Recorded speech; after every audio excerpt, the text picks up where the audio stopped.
I have heard that what you become in your life is totally depends on your surroundings. और जैसा कि मैं बोलती, मैं हमेशा से इंट्रोवर्ट रही हूँ. So my surrounding is all about this social media. I am surrounded by YouTube.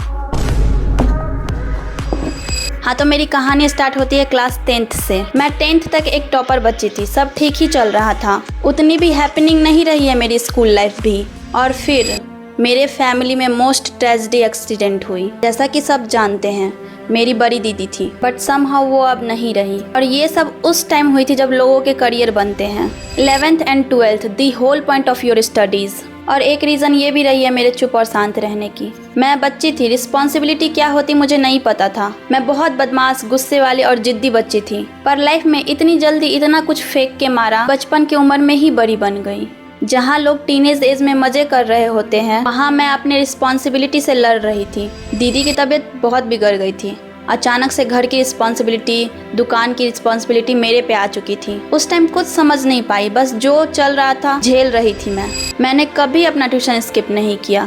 भाई का स्कूल कभी छूटने नहीं दिया और ना ही दुकान कभी बंद होने दिया. मैं सब कुछ मैनेज की उस टाइम, जो भी मेरे से हो पाया. पर खुद का करियर खा गई मैं इन रिस्पॉन्सिबिलिटीज़ के चक्कर में. Worst phase in my life. उनके डेथ के बाद मैं ढंग से पढ़ नहीं पाई और मेरे 12th के बोर्ड्स में ओनली 63% आए थे. पर मेरा ड्रीम था IIT JEE करने का और मैं थी जनरल कास्ट, जहाँ 75% कंपलसरी होता है. लाइफ एक एक करके सब कुछ फेंके जा रहा था मेरे पे. तो बस नॉर्मली BSc मैथ्स में मैंने एडमिशन ले लिया उस टाइम. ऑब्वियसली लोगों के अकॉर्डिंग मेरी मैथ्स अच्छी थी, पर मुझे पता था कि वो 11-12 के गैप के बाद क्या है मेरी मैथ्स. अब मेरे अंदर इतनी हिम्मत नहीं थी कि मैं अपने पेरेंट्स से बोल पाती कि मुझे IIT JEE का प्रिपरेशन करना है. ऑब्वियसली मेरे 75% नहीं थे. मैं बहुत रोई थी कि मेरा सारा सपना टूट गया. 2020 में मेरे पास फ़ोन आया. पहली बार मेरे पास फ़ोन आया था. उस टाइम तक लोग क्या क्या कर चुके थे और मैं पहली बार मेरे पास फ़ोन आया था. मैं पहली बार व्हाट्सअप ओपन की थी. मुझे पता नहीं था व्हाट्सअप क्या होता है उस टाइम पे. JEE का प्रिपरेशन तो नहीं कर पाई मैं, पर मैं यूट्यूब पे हाउ टू क्रैक JEE इन सब के वीडियोज़ देखती थी और IITs के बच्चों के व्लॉग्स देखती थी. और ये सब कंटिन्यू रहा. और इसी समय मुझे पता चला कि कोरोना की वजह से 75% क्राइटेरिया हट चुकी है. और ये कब मुझे पता चलता? एग्ज़ाम के 1-2 महीने पहले. अब जिस बच्चे का 11-12 पूरा बर्बाद हो, बिना किसी बड़े इंस्टीट्यूट के क्या ही उखाड़ लेगी वो. फिर भी मैंने एग्ज़ाम्स दिए थे. 2022 में मेरे 70 या 75% आए थे. मुझे कॉलेज भी मिला था UPTU के काउंसलिंग के थ्रू, पर मैंने किसी रीज़न से कॉलेज नहीं लिया. और फिर प्राइवेट कॉलेज से BTech करने नहीं दिया गया, फैमिली वालों के अकॉर्डिंग और रिलेटिव्स के अकॉर्डिंग.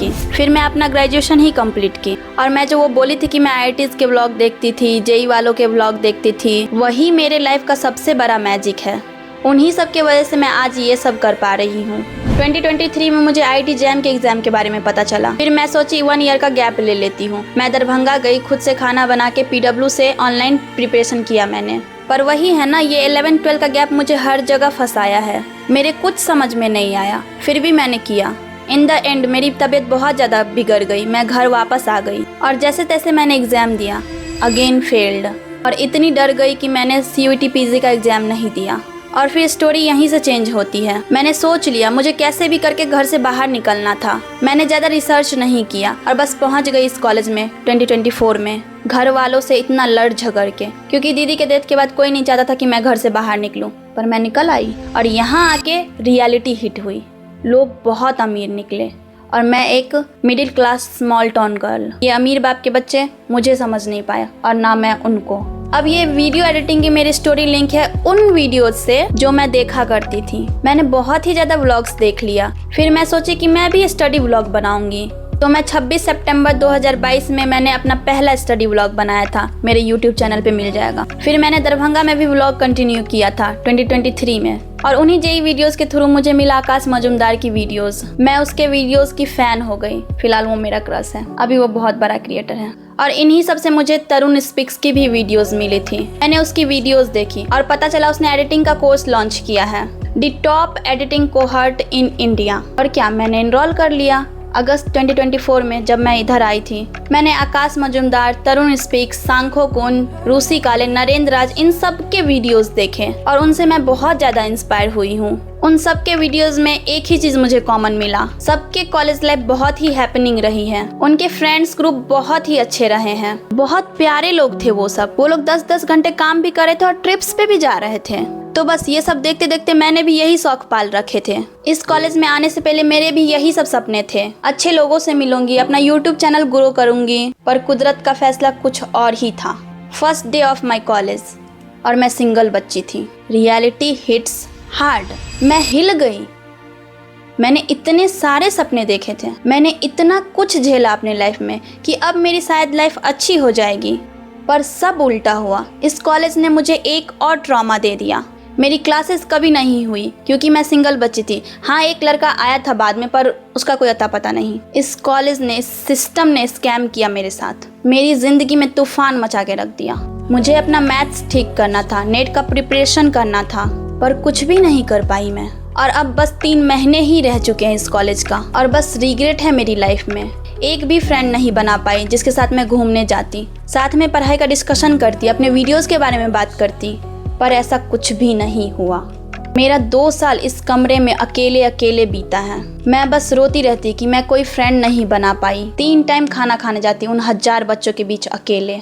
कुछ लोग मिले भी, पर कुछ खास हुआ नहीं। और ये वीडियो मैं नहीं बना रही थी कि काश लास्ट तक भी मुझे कोई होप मिल जाता, पर बस फाइनली मैंने ये सब बोल ही दिया। तो वो जो मैंने 2024 में एडिटिंग का कोर्स इनरोल किया था, मैंने उसे ही कंटिन्यू किया। मैं 6 मंथ प्रॉपर एडिटिंग सीखी और इन सब में मेरी पढ़ाई छूट चुकी थी, इसलिए मुझे इतनी प्रॉब्लम हो रही पढ़ाई करने में। सब शुरू से शुरू करना पड़ रहा मुझे। मैं अपनी लाइफ में एक अच्छी कॉलेज लाइफ डिजर्व करती थी, जो मुझे नहीं मिला। तो बस रिग्रेट जारी है। और एडिटिंग करके भी मैं अब तक वहाँ नहीं पहुँच पाई जहाँ मुझे पहुँचना था। ऑब्वियसली एक झाड़ू पोछा बर्तन कपड़ा करने वाली लड़की के हाथों में अचानक से लैपटॉप दे दिया जाए तो वो इतनी जल्दी कैसे सब कुछ सीख पाएगी।